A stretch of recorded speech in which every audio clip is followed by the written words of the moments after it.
चुनाव आयोग में 30 तारीख को बैठक है, तो उस बैठक में हम जाएंगे। ये हर साल की ये परिपाटी है। योजना का आकार तय करने के लिए बैठक होती है। हम लोगों ने सारे कागजात तैयार कर लिए हैं और जो कुछ भी हम लोगों का प्रस्ताव है हम लोगों ने भेज दिया है। अब उस दिन अंतिम राज्य सरकार की तरफ से होगा और फिर हम लोग ये भी चाहते हैं कि कांटी का भी एक्सपेंशन हो 500 मेगावाट से, तो उसमें भी राज्य सरकार को अंशदान करना होगा। फिर हम नबीनगर में एनटीपीसी के साथ मिलकर प्लांट लगाना चाहते हैं। तो इस प्रकार से बिजली के क्षेत्र में बहुत हमारी मांग है। हमारी यह भी मांग है कि जो राजीव गांधी ग्रामीण विद्युतीकरण मिशन है, उसके जरिए जो गांव-गांव में बिजली पहुंचाने की योजना है, तो उसमें 3 फेज की बिजली गांव को उपलब्ध हो, ताकि इरिगेशन से संबंधित काम भी वो कर सकें और कॉटेज इंडस्ट्री वगैरह के लिए भी गांव में बिजली उपलब्ध रहे। तो ये मुख्य रूप से हम लोगों की ये मांग है।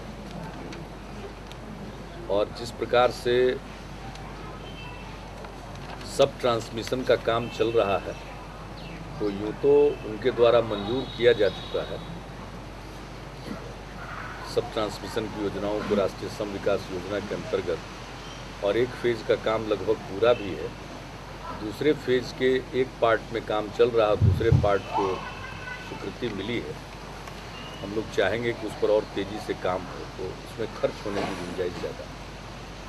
तो इस नाते हम और धनराशि की अपेक्षा कर रहे हैं।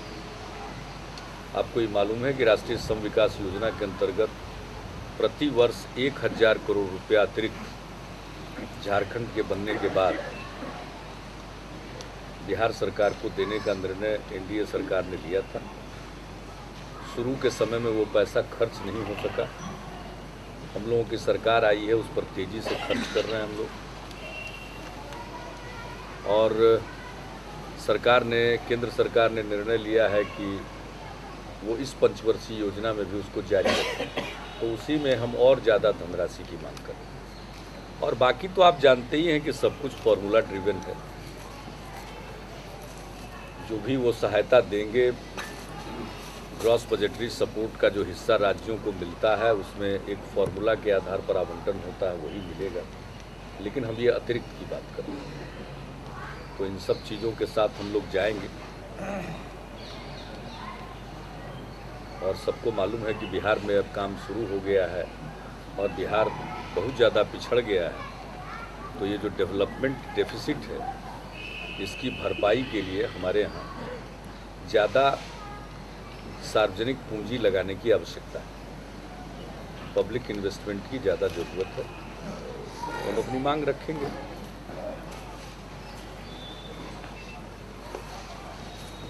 लेकिन 13,000 करोड़ रुपया से कुछ ज़्यादा का प्लान साइज हम लोग प्रपोज कर रहे हैं इस साल।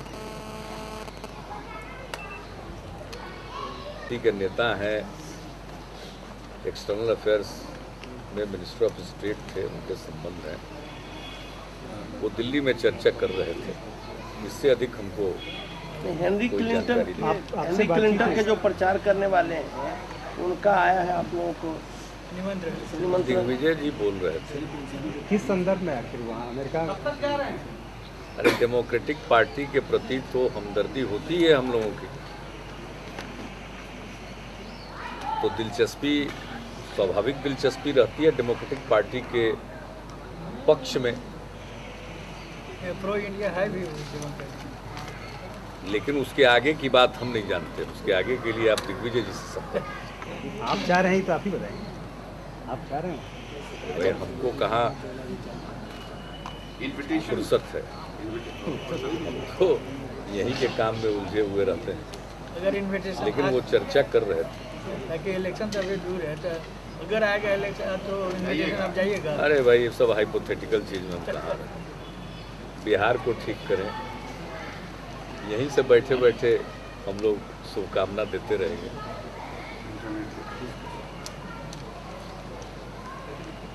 वहाँ की जो अब कैंडिडेट भाई उनके पार्टी के अंदर चुनाव चल रहा है, उसमें तो हम लोग वोटर हैं नहीं, लेकिन इसमें कहाँ कोई शक है कि डेमोक्रेटिक पार्टी के पक्ष में हम लोगों की शुभकामना रहती है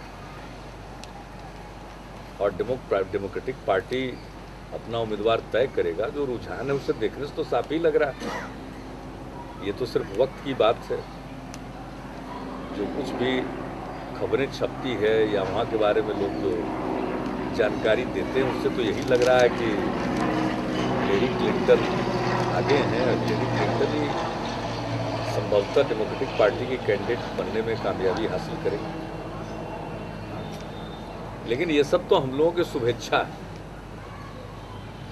इसके आगे तो उस पार्टी के समर्थक जाने और फिर अमेरिका की जनता कि वो हर साल करते हैं।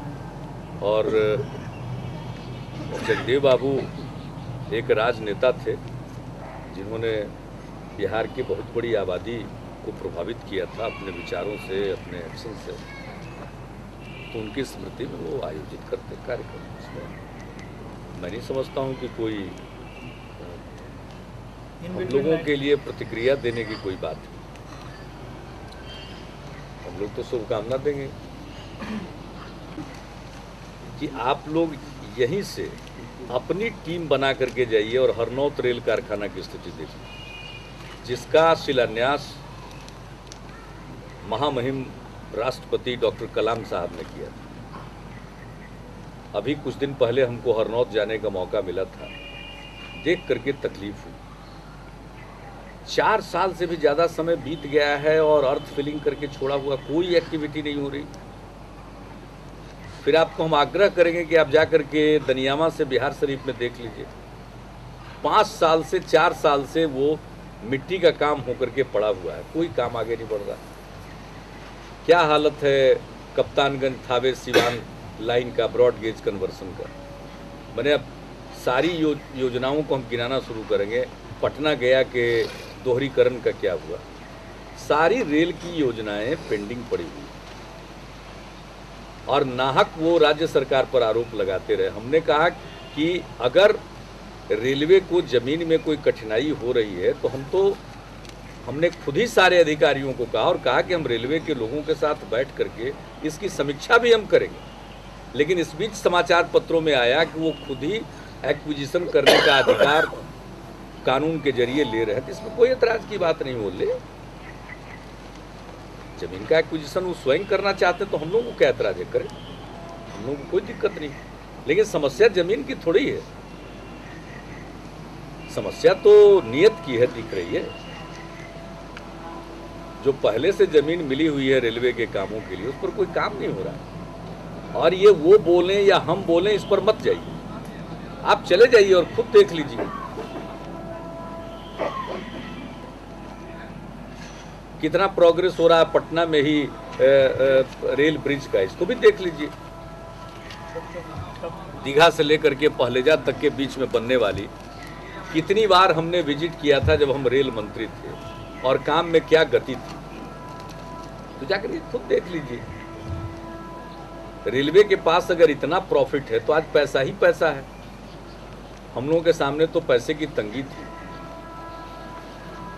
लेकिन आज जैसा ही अखबार के जरिए मालूम होता है कि रेलवे को बहुत पैसा है, तो उस सब पैसे का सदुपयोग करना चाहिए था, योजनाओं पर तेजी से अमल करना चाहिए।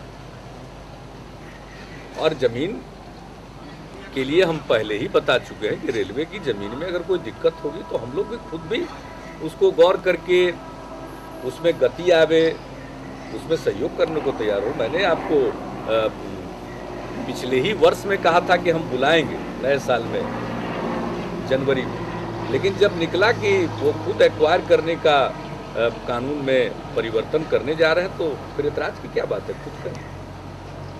NHAI के लोग